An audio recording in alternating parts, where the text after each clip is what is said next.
हे बँड जे बढवतायत, communal harmony धोक्यात येईल. काश्मीर फाईल्स झाल्यामुळे किती कम्युनल हार्मोनी धोक्यात आली.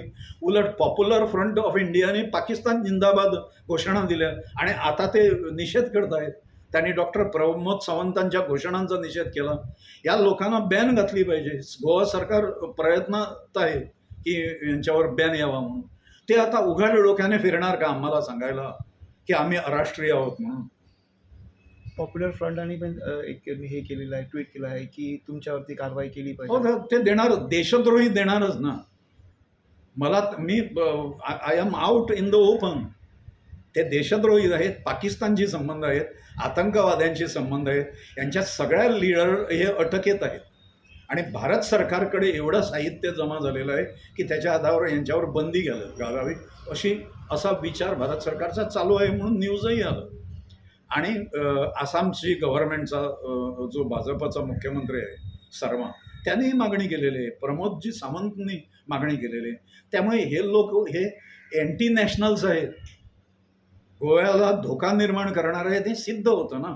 ते मी सांगितलं म्हणून आता बोंबाबोंब झाली असा प्रकार नाही. सगळ्या जनतेला माहीत आहे असं आहे. ओके सर, आणि ती लास्ट प्रश्न की on 3rd the Goa files will be release, कारण lot of people having saying की it should not be release.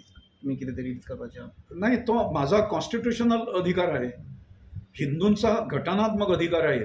माझ्या आईबापांवर जे अत्याचार झालेले आहेत ते मी प्रसिद्ध करण्यापासून मला कोण रोखू शकतो? मी करणारच ना ते.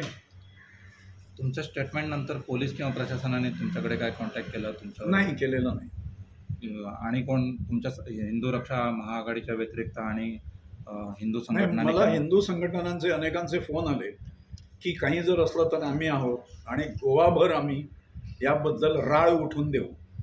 काही जर झालं, याचा गैरफायदा जर घेतला आणि शासन जर बळी पडलं तर आम्ही पाहून घेऊ, अशा प्रकारचे याचे फोन आले.